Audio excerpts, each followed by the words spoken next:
Russia finds itself in a delicate balancing act due to the Israel-Hamas conflict. Moscow aims to achieve an immediate ceasefire without assigning blame. Welcome, everyone. In today's video, we have an exciting update as Russia extends a hand to Palestine. According to President Vladimir Putin, the root cause of the conflict is the failure to establish a sovereign state in Palestine, as mandated by UN resolutions. He characterizes this as a grave injustice and emphasizes that Israel's settlement activities have only exacerbated the problem. But before we delve further into the video, if you're new to this channel, don't forget to hit the bell icon and subscribe so you won't miss the informative content we'll be sharing in the future. Russia's cautious approach reflects its long-standing relations with Israel, the Palestinians, and other regional actors. It also signifies the Kremlin's ambition to enhance its influence in the Middle East by mediating peace. Additionally, Russia seeks to position the conflicts as a critique of U.S. policy, hoping to divert attention from Washington and its continued military support to Ukraine. On Wednesday, October 25, 2023, German Chancellor Olaf Scholz convened the cabinet meeting of the German government in the Chancellery in Berlin, Germany. Oleg Orlov, a board member of the International Historical, Educational, Charitable, and Human Rights Society, made solemn gestures after a court session in Moscow, Russia, on Wednesday, October 11, 2023. The German cabinet has passed legislation aimed at facilitating the deportation of rejected asylum seekers. Oleg Orlov, co-chair of the human rights organization Memorial, which was awarded the Nobel Peace Prize, has been fined approximately $1,500 by a Russian court for allegedly discrediting the Russian military in his criticism of Russia's actions in Ukraine. A human rights advocate who condemned the war in Ukraine faced fines from Russian authorities. On September 13, 2023, at the Vostochny Cosmodrome, situated outside the city of Tsiolkovsky, approximately 200 kilometers, 125 miles, from Blagoveshchensk in the far eastern Amur region of Russia, Russian President Vladimir Putin and North Korean leader Kim Jong-un shook hands. On Monday, September 25th, North Korea publicly criticized South Korean President Yoon Suk-yeol, branding him a diplomatic idiot and a person with a brain of little value for his remarks about North Korea's deepening military ties with Russia during a UN speech. Some believe that the increased rail traffic along the North Korea-Russia border suggests Russia is receiving military supplies. So, what is Russia's stance on the war?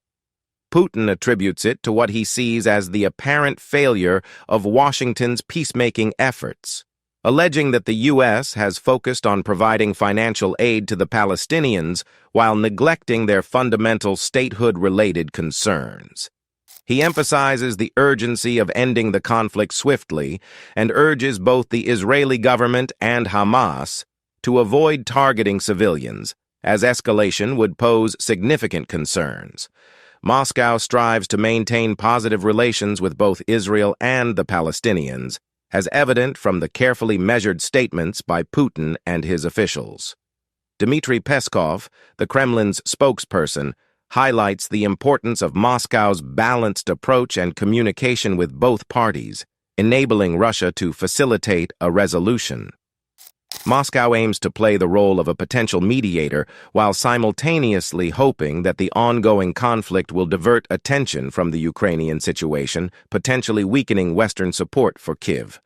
Peskov also took a jab at Volodymyr Zelensky, the president of Ukraine, by implying that he may be envious of the United States' current focus on providing military support to Israel. How has Moscow's Middle East policy evolved over the years? Moscow provided diplomatic and military support to the Palestinians and their Arab allies during the Cold War as they opposed Israel. After the 1967 Arab-Israeli War, the Soviet Union severed diplomatic ties with Israel. It wasn't until just before the USSR's collapse in 1991, under the leadership of Mikhail Gorbachev, that diplomatic relations were re-established with Israel, marking a significant shift in Moscow's approach. Following the dissolution of the Soviet Union, Russia's global influence waned over a decade due to political instability and economic challenges, leading the Kremlin to look inward. When Vladimir Putin came to power, he maintained close relations with Israel while also working to rekindle historic Middle Eastern relationships. Russia became one of the four mediators in the Middle East alongside the United States, the European Union, and the United Nations, though it was somewhat less active in these efforts compared to the United States. In 2015, Moscow partnered with Iran to support President Bashar Assad's regime during a civil war and deployed troops and bombers to Syria. This collaboration allowed Assad, a longtime ally, to regain control over a significant portion of the country and further enhanced Moscow's influence in the Middle East.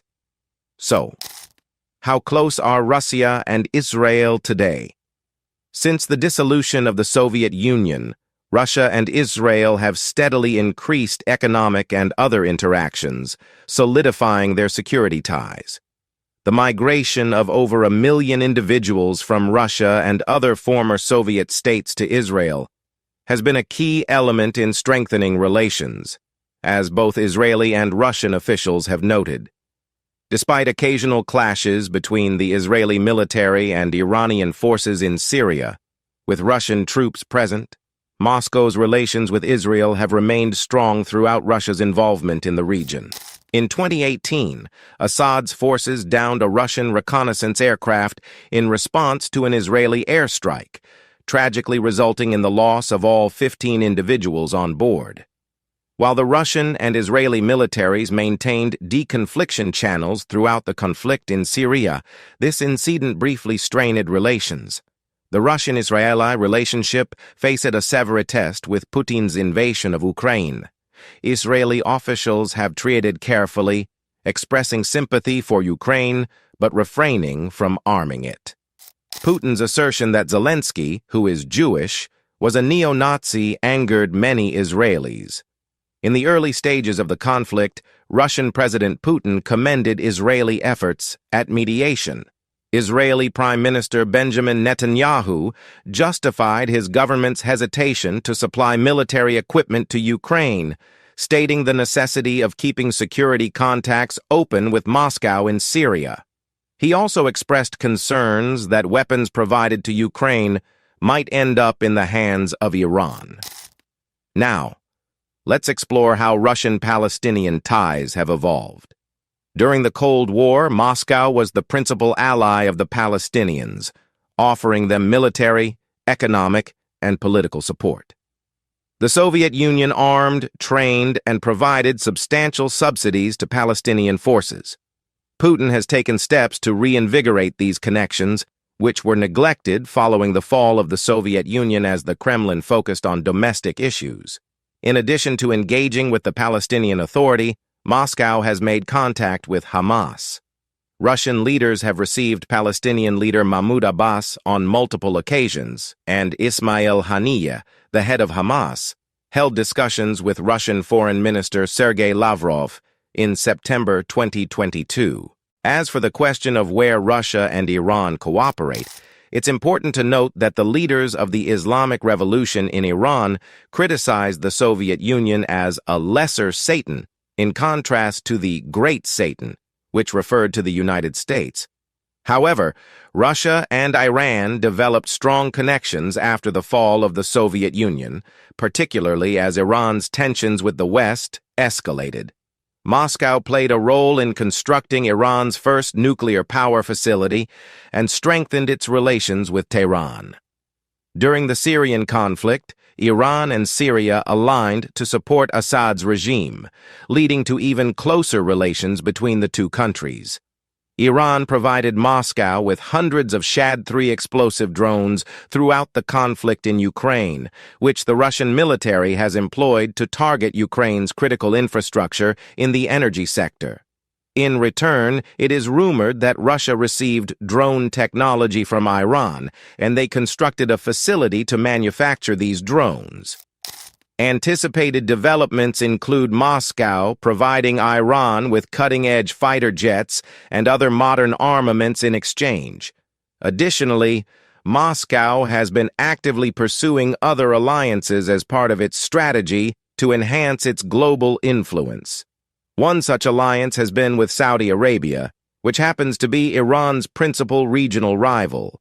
Despite differences in their support for opposing sides in the Syrian conflict, the Saudis backing Assad's opponents and Moscow supporting the Syrian president, Riyadh and Moscow have managed to navigate these disparities and strengthen their collaboration on various fronts. Notably, Vladimir Putin and Saudi Crown Prince Mohammed bin Salman have developed strong personal connections, which have grown more robust as relations between the U.S. and Saudi Arabia have been mired in disagreements in recent years. Putin's ties with bin Salman played a crucial role in enabling Moscow and Riyadh to lead an OPEC agreement aimed at reducing oil supply, thereby stabilizing falling oil prices to the advantage of oil-producing nations. And that concludes today's video. Vladimir Putin, the president of Russia, appears to be interested in fostering new conflicts in the Middle East. Moscow's strategy involves creating pressure points and diversions worldwide in an effort to draw Western attention and resources